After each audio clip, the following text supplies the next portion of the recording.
Bonjour les amis. Euh, le 25 avril 2016, je faisais une vidéo qui dure 9 minutes et en fait, aujourd'hui encore plus qu'avant, euh, mes propos étaient déjà annonciateurs de ce qui se passe aujourd'hui. Donc je vous laisse regarder cette vidéo que j'ai fait en 2016 et bah, écoutez, vous pouvez commenter, hein, parce que il est évident qu'on se retrouve devant un cas parfaitement d'actualité, malheureusement. Bon nombre de nos concitoyens français euh, pensent à certaines élections présidentielles à venir. Là, nous sommes le 30 septembre 2023 et il y a une espèce de ras-le-bol quand même, parce que en fait, aider les réfugiés, ce qu'on appelle des migrants, euh, c'est normal, il faut essayer de les aider jusqu'à un certain point, mais quand on sait l'argent qu'ils ont payé, les sommes qu'ils ont payées pour arriver chez nous, que ce soit effectivement d'où qu'ils viennent, hein, je ne fais pas de discrimination là dans ce que je dis, euh, on est vraiment en droit de se poser la question de savoir d'où vient tout cet argent et quel est le but final.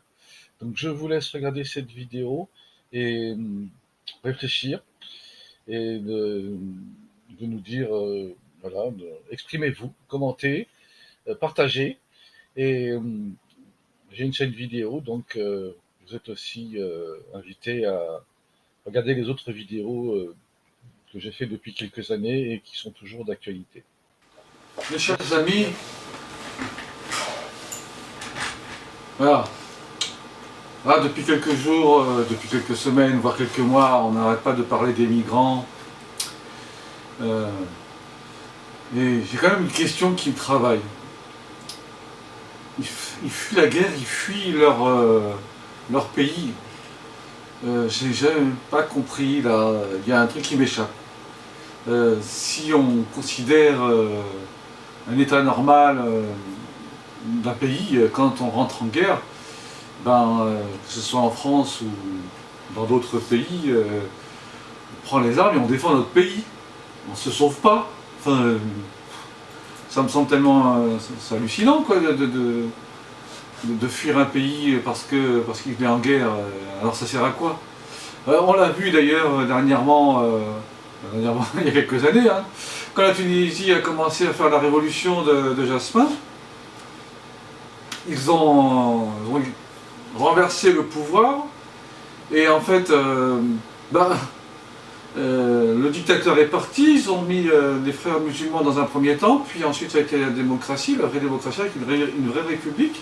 Et qu'est-ce qu'on a vu? Au lieu de voir les Tunisiens reconstruire leur pays, on les a vus débarquer en France. Pourquoi? Ça me semble complètement incohérent, quoi. Un pays, on renverse la dictature, on a récupéré la République, on se sauve. Je vois pas, voilà, encore, et tout est comme ça.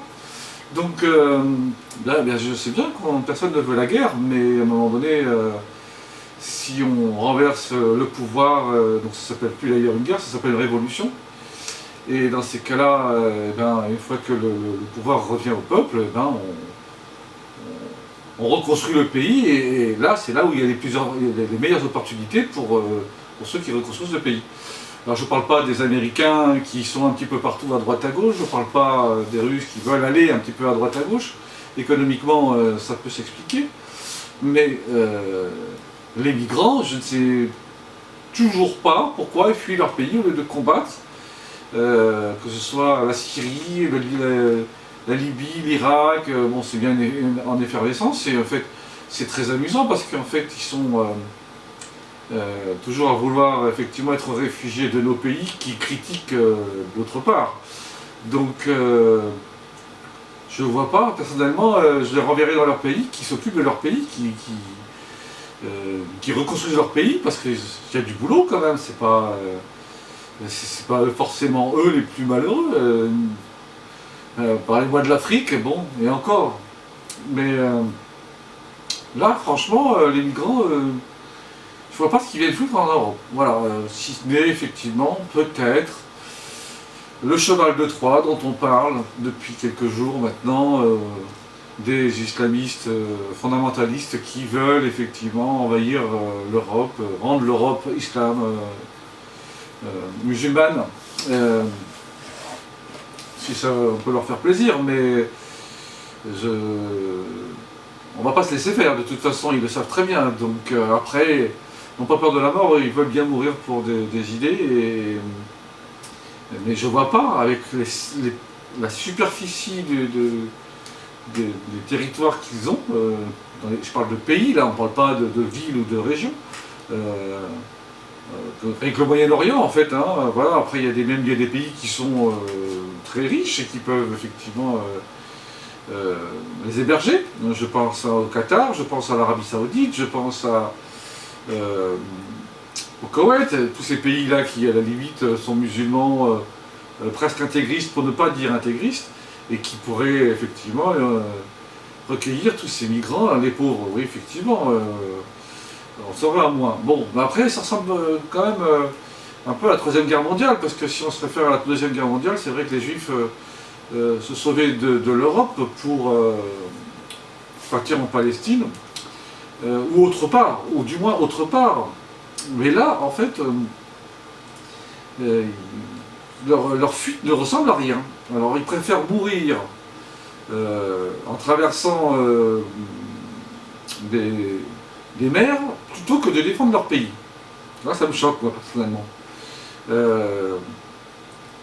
Ils disent aussi qu'ils ont effectivement payé 3000 $ par personne pour pouvoir passer, alors que l'on sait que les salaires moyens mensuels là-bas sont de l'ordre de 100 $ par mois. Donc ça veut dire qu'ils ont prévu de se sauver de leur pays il y a déjà 3 ans en arrière, quand ils sont tout seuls. Mais alors je ne parle même pas s'ils sont en famille, parce que là on frise un petit peu la folie, parce que 15 000 $, voilà. Surtout que les gens qui viennent en France et en Europe travaillent et envoient de l'argent là-bas. Donc je vois pas, là, à un moment donné, il y a quelque chose qui m'échappe. Hein, comme si effectivement on trouvait des milliers de dollars sous les chameaux d'un cheval. Mais jusqu'à preuve du contraire, ça n'a jamais été le cas. Donc pour la pointe d'humour, à la limite, on pourrait dire que si j'avais un cambrioleur qui cherchait de l'argent chez moi, je me mettrais à chercher avec lui. Voilà. Donc à un moment donné, il y a quelque chose qui ne va pas dans ce système, parce que le nombre de migrants qui sont en train d'arriver, qui sont en train on peut parler d'une invasion, hein, n'ayons pas peur du mot. Est-ce qu'effectivement passer cette aura avec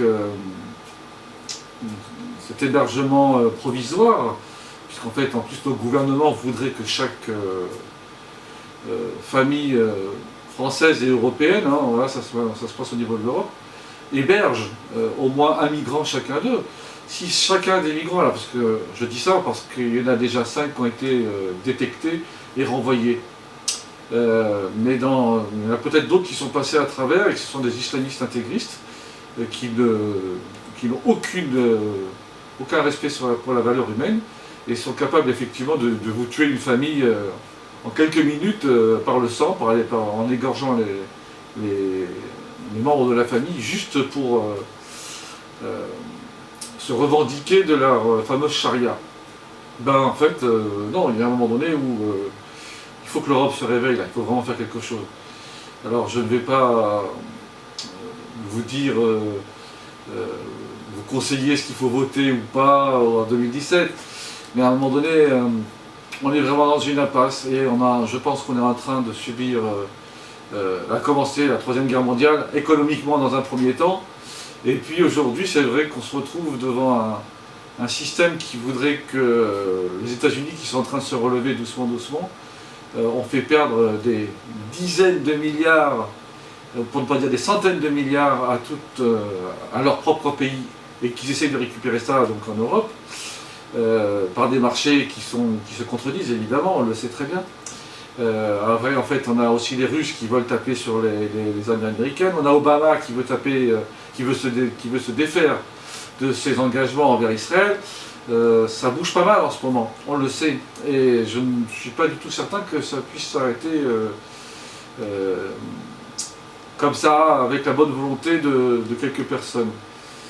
Donc, je crois qu'il va être bientôt le temps de prendre des armes pour se défendre. Je ne parle pas d'attaquer, évidemment, parce que la valeur d'une vie humaine n'a pas de valeur, justement, et il faut absolument la sauvegarder. Mais c'est aussi une loi qui nous dit que en cas de danger, c'est notre propre vie qu'on doit sauvegarder. Ne l'oubliez jamais. Donc sur ces bonnes paroles, je vous souhaite beaucoup de courage et je vous dis à très bientôt.